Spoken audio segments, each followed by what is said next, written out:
What brings you out here to Grassy Narrows? Well, I've been wanting to come to Grassy Narrows for a number of years now. You know, partly it's because, of course, I've known about Minamata disease, which happened in Japan, which is where my ancestors come from. And Minamata was, just an incredible story of how Chiso, this soy sauce factory, was dumping mercury into the river there, and the people suffered tremendously. And when I then saw that doctors from Japan were coming to Grassy Narrows, this is many years ago now, and saying these people in Grassy Narrows have Minamata disease, then I, of course, was very interested and watched in frustration over the years that governments weren't doing anything about this. So I finally said, look, this is crazy. I want to go there and meet the people. Okay. That's excellent. All right. So now, Grassy here is an example of the long-term harm that can come from mercury poisoning, and now that with this funding announcement, it's another long-term plan for remediation. What are the lessons learned here? Well, to me, the importance of Grassy Narrows as a story is that we've got to change the way we act. You can't keep using air and water and soil as a garbage can and not think we're going to pay a price for that. The Grassy Narrows people are paying the price of our misuse of our surroundings, our water and our land. And I think that's a story that we've all got to take and learn from, because just last week I see that there was an announcement that 1 out of every 2 Canadians is going to develop cancer. That is not normal. And I say, listen, people, for God's sakes, when you dump toxic chemicals into the air, the water, and soil, what makes you think that's not going to end up in you? You know, Grassy Narrows, you could say, oh, well, those people way up north there, they're eating the fish and all that. Hey, you know, everywhere you live, you breathe the air, you drink the water, you eat the food. That's going to end up in us. So you think cancer is not normal? Guess what? It's caused by the way we treat Mother Earth. And we better learn from that. And Grassy Narrows is a classic example of that. Now, it's been over 50 years since the people here have been suffering from mercury poisoning. Thank goodness a government has finally decided to cough up some money. And thank goodness that money, they're trying to make sure that that money, even with changes in government, is still going to come to this community. That's just the beginning. You know, they've cleaned up. They, I hope, will stop more mercury from coming into the system. But what about the people here? They've been living with this plague of mercury poisoning for over 50 years. They used to have full employment here because there would be lots of jobs guiding for fishing. When the mercury levels in fish went up, all of that sport fishing disappeared. They lost their jobs. But now, even if they clean up the environment, the young people will have lost all of that knowledge that they had here. So it's going to take a while. There's a transition. So there are going to be a lot more expenses, the medical costs of people that are affected, but the cultural remediation, getting them back onto some kind of stable way of making a living on the land, those challenges are going to take decades. So what role will the David Suzuki Foundation play in this remediation? Well, the foundation has been very happy to join with the Grassy Narrows people and try to make the case that this is a long overdue stage. What we did was we found scientists who came and met with the government, met with Premier Wynne, and said, look, we think we know what the problem is. More mercury continues to go into the river, even though they stopped, the company stopped years ago. So we've got to find where that mercury is coming from, stop it, and clean that up.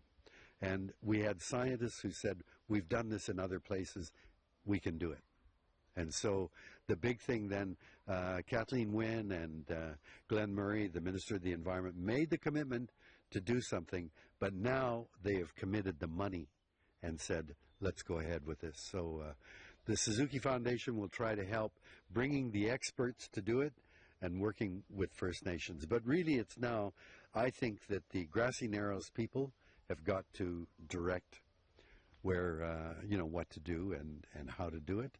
I think the foundation would continue to work with the locals here and try to find ways of remediating their culture, how to get their culture back up, whether it's language reclamation or whether it's community economic development. We have some expertise in that, and we'd like to do that.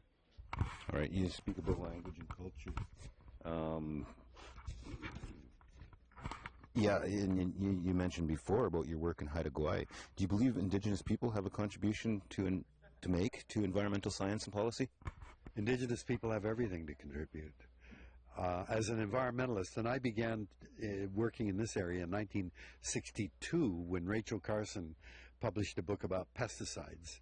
And I thought that what we needed were laws that regulate our behavior, and we've got to enforce those laws and prevent people from taking too much and putting too much garbage out there. I thought that's what the solution was. And we had many, many victories, what we thought were celebrations. We stopped a dam in Brazil, government was going to build. We stopped the proposal to bring oil super tankers down the west coast to Seattle. We stopped that. We stopped the proposal to drill for oil in Hecate Strait and drill for oil in Arctic National Wildlife Refuge. We stopped a dam on the Peace River at Site C. And we said, hey, we won, we won. Guess what? 30, 40 years later, we're fighting exactly the same battle. Over and over. The dam we stopped in Brazil, Brazil said, we're going ahead now, and it's half built. The dam at Site C on the Peace, we stopped that. And this government is putting everything it can to building that dam. We stopped the movement of super tankers down the west coast, but now we want to build pipelines and get our own boats going out with them. So what the hell's going on? And I think the problem is environmentalism is about seeing our place and how we fit in the world. And that comes to us from Indigenous people. We have to indigenize the way we see the world around and how we live within it.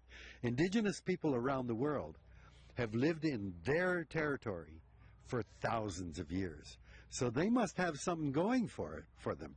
We've only been in this new land here for 500 years, and we've totally mucked it up. So what I'm saying is that it's got to be the Indigenous people who guide us to see the world in a different way, that we're all interconnected. The problem we face in Canada is that 85% of us live in big cities. So in a big city, you don't have to go outside. You stay in your air-conditioned house, your air-conditioned car, air-conditioned office. You can go to shopping centers, all air-conditioned. You don't have to go outside. So what happens? The average Canadian child now spends 8 minutes a day outside, more than 6 hours a day in front of a TV, computer, or cell phone screen. So who needs nature, right? And this is what I think the challenge is. Indigenous people around the world, the land is their place. The land is everything. It's their identity. And because they've lived here so long, they know they have to respect the land and treat it well if it's going to continue to give. And we have to learn that. That's what I've learned, certainly working with the Haida. And all across Canada, I've worked with Indigenous groups, and it's always the same. The earth is our mother. We're created out of the earth, air, fire, and water, and the other plants and animals are our brothers and sisters. If we could learn that from Indigenous people, a lot of our environmental problems would go away, I think. All right. Well, thank you so much. I hear you going fishing this afternoon. Are you going to eat the fish? I don't catch and release. I don't believe in catch and release. So I say if you're going to fish, you catch it, kill it, and eat it. But you first thank it for giving its life to you. Now, I know there's mercury in these fish, but they want to take me fishing here. If I catch it, I'll eat it. All right. That's great. Do you have anything else you'd like to add? No. I think this is for the people here in Grassy Narrows. I just want to show them my gratitude. I'm grateful that they've stuck here, and they've fought and fought all these years. Because they're so remote, it's easy for governments to ignore them, but they fought and fought, and because they're still here, they're going to finally get what the government should have done a long time ago. So I think it's the credit to the people here for their tenacity, and